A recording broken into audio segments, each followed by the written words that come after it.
They even had people on that television program in Egypt come up who were part of the group that were given Dr. Karim's biosignatures, and they actually showed their blood work and showed that their blood work was completely clean of hepatitis C. Now, Dr. Karim often will caution that we have to be careful about this. We always want to back it up, and again, we're not making medical claims. And we have to be careful, too, that people that have done this type of work have to make sure that their homes are energy balanced and that their lives are in balance so that they don't have other problems come up. But the result of this project was so overwhelming that Dr. Karim became a kind of celebrity overnight in Egypt. People began to pursue him on the street, asking for healing on the spot. He had to put a sign on his door at home saying, "This is not a clinic." And he was actually given his own television show, which has run through multiple seasons, and the name in Arabic translates to "God Grant Me More Wisdom," where he teaches in this television show how to do energy balancing for oneself. But this work really put him on the map. And it then gave rise to other projects, because some people said that, well, Dr. Karim is a hypnotist. Somehow he's able to create a placebo effect in human beings. So they said, well, then let's try the exact same types of techniques on animals and on plants. So they did so. An official from the Ministry of Agriculture in Egypt was involved in the chick farm pilot project, where they did color balancing in a particular chicken raising facility in Egypt. Dr. Karim said, stop giving the chickens any type of artificial growth hormones or any type of antibiotics. And they insisted that Dr. Karim pay for every chicken in advance because they believed they would all die without the artificial hormones and antibiotics. Dr. Karim energy balanced it to be full of the BG3, and not only did the chickens not die, but they grew faster and healthier, and their conversion of food into meat was much higher, and in addition to that, when they were slaughtered, the meat of the chickens was now full of this beneficial BG3 energy. So a very positive outcome from testing the effect of this on animals. And there have been other projects too that we won't go into today on testing the effects of biogeometry on animals in various studies in Europe. But they also did work studying the effect of biogeometry energies on plants. So one particular project was done with a professor from an agricultural university in Holland.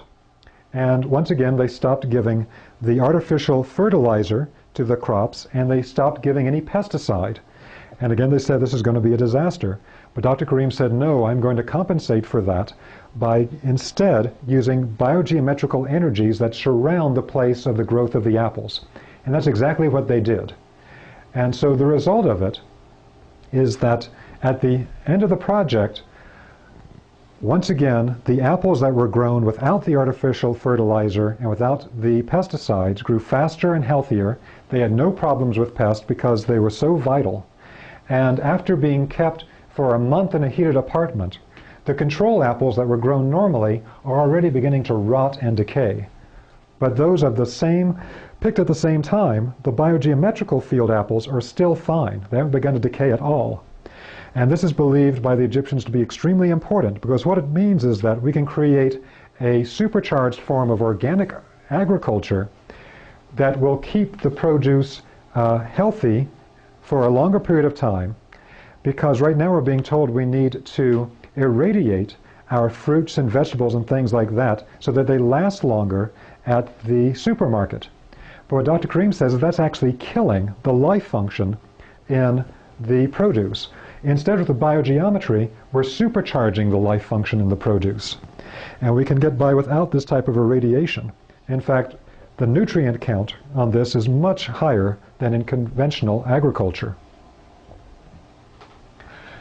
One of the most remarkable projects was an experiment done on the Red Sea, where an Egyptian engineer, Adel Amar, in May 1998, invited Dr. Karim to come to where they were growing crops by the Red Sea. And their problem was that the Red Sea is one of the highest salt contents of any bodies of water on planet Earth. And so it was very expensive to take the salt out of the water to use it for irrigation. They said, is it possible to use salt water for irrigation if you treat it with these particular biogeometrical energies? And Dr. Karim admitted that he simply didn't know, and it seemed like a long shot, but he was willing to try it, because again, he sees it as experimental work. He's a scientist. And so what they did is that they had 3 control groups, and in one they had sweet potato that was grown normally with fresh water. In one, it was given salt water direct from the Red Sea, and another, it had salt water from the Red Sea, but they used containers that were shaped according to biogeometrical principles so that the water was infused with the BG3 energies. Still salt water, but infused with BG3 energy. Now the remarkable result of this 2-month experiment was that with the salt water, it didn't grow at all, it just shriveled up. With the fresh water, it grew normally.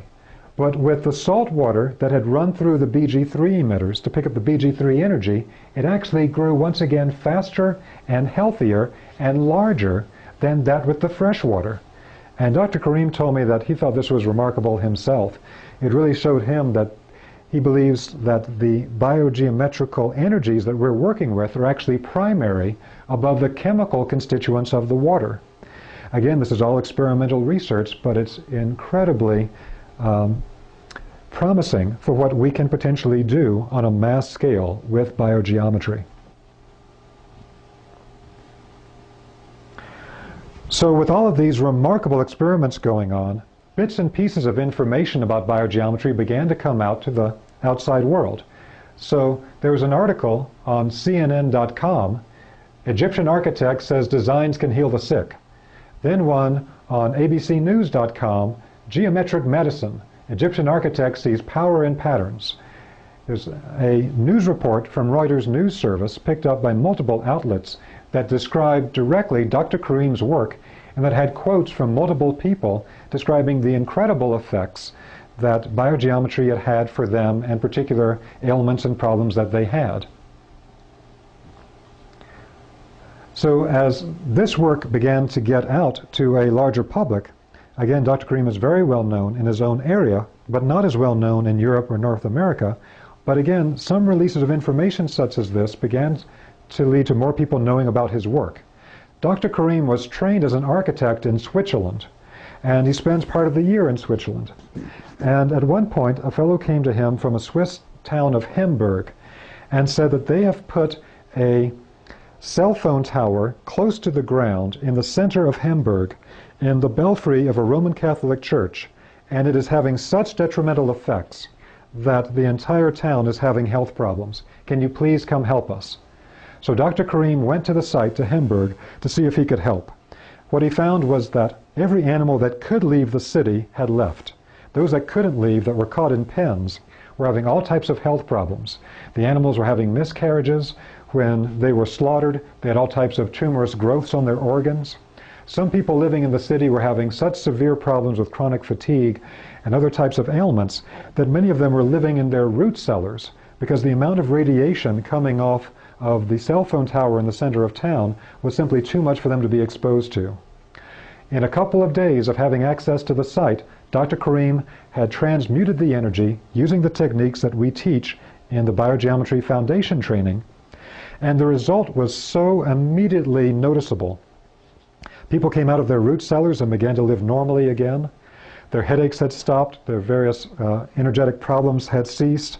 The animals that had left town all began to come back, the birds returned, and the effects were so immediate and so remarkable that the town council of Hamburg gave Dr. Karim the key to the city, and they held a news conference for the Swiss national news groups, and it was carried on the national evening television news, where they requested formally that the Swiss government implement biogeometrical corrections to the entire electromagnetic grid of the country of Switzerland. And if you go to Dr. Karim's website today, which is www.biogeometry.com, which is out of Egypt, but it's in English, he describes phase 2 of this project that they're just about to start right now with the Swiss government. So again, here's another research project, and now we're seeing that we have shown that biogeometry can have tremendous effects in getting rid of the problems of electromagnetic pollution. So again, this master key of science from biogeometry is being explored and applied in multiple ways around the world.